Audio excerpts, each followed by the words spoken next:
एक आदत जो लगभग हम सब में होती है, लेकिन इस पर हमारा ध्यान ही नहीं जाता।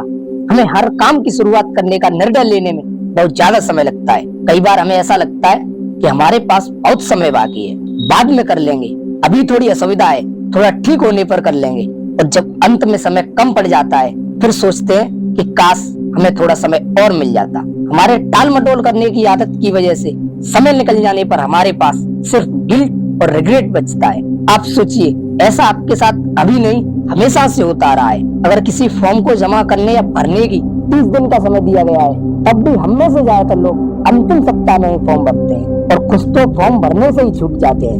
इसी तरह हमारे जीवन का एक बहुत बड़ा समय जो एक अवसर में बदला जा सकता था, वो हाथ से निकल जाता है।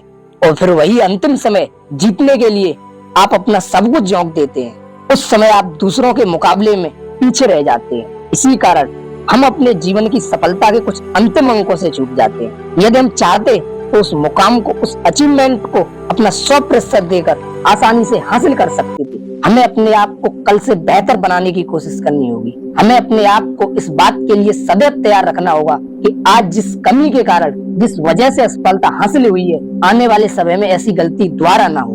एक बात हमें बहुत ठीक से समझने की जरूरत है कि अगर किसी भी परीक्षा देने का मकसद केवल पास होना भर है, तब आप मान लीजिए कि आप सफलता से अभी कोसों दूर है। इसलिए जरूरी है किसी एक बिंदु पर केंद्रित होने की और सही लक्ष्य का चुनाव करने की। यदि आपका लक्ष्य लोक सेवा आयोग, कैट, IIT या अन्य किसी परीक्षा को केवल पास होने तक ही सीमित है, आप बस यह सोचते हैं कि बस कहीं से पास हो जाएं, तब सफलता प्राप्त करने में मुश्किलें ज्यादा सामने आती। जब तक हम अपनी मेहनत, योग्यता, क्षमता एवं परिस्थितियों का आकलन करके अपने लक्ष्य का सटीक निर्धारण नहीं करेंगे, तब तक हमारा कल्याण होने वाला नहीं।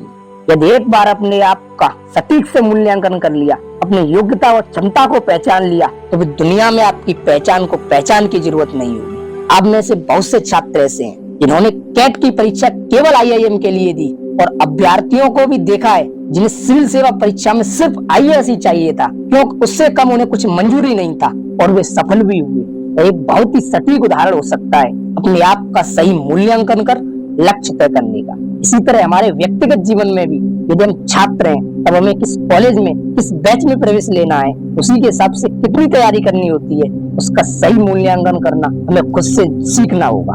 अपने आप में इतना विश्वास तो जगाना होगा कि आप जो काम करना चाहते हैं, चाहे वो बिजनेस हो, धंधा हो, स्टडी हो, उसका ऐलान कर सकें, उसकी तस्वीर अपने सामने लगा सकें, खुद पर इतना दृढ़ विश्वास कर सकें कि आप उसे आसानी से पार कर सकते हो। अगर आपको IIT दिल्ली में ही प्रवेश लेना है, तब आपके मस्तिष्क में, आपके कमरे में IIT दिल्ली का ही फोटो लगाना होना चाहिए। अगर IIM अहमदाबाद जाना है, तब वहां की फोटो लगाएं। अगर सिविल सर्विस जाना चाहते हो, तब वहां की फोटो लगाएं।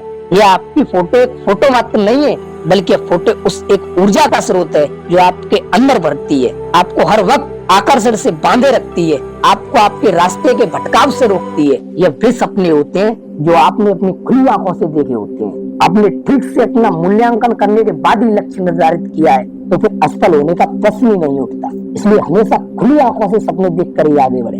इस पर हमारे पूर्व राष्ट्रपति डॉक्टर कलाम साहब ने कहा है, छोटे सपने देखना अपराध है, हमें सपने बड़े से बड़े देखने चाहिए, क्योंकि वही सपने आपका खुद का धारणाओं का कवच तोड़कर अपनी लिमिट से बाहर जाकर मेहनत करने के लिए प्रेरित करते हैं, और उसके साथ उन्हें पूरा करने की सामर्थ्य और आवश्यक ऊर्जा देते हैं। जब जीवन में आपको यही सपने अपने आसपास बिखरे रहते हैं, तब यही सपने धीरे धीरे भविष्य के चित्र का निर्माण करने लगते हैं, और हमें पता ही नहीं चलता कि कब भविष्य का मॉडल बन जाता है। यही सपने आपको हर वक्त प्रेरित करते रहते हैं, यही सपने आपको चैन से सोने नहीं देते हैं, और तो और अपने रास्ते से भटकने नहीं देते हैं, पथ प्रदर्शक की तरह आपसे आगे चलते रहते हैं। इसलिए आज से ही खुली आंखों से बड़े सपने देखें और अपने सफल होने की घोषणा करें।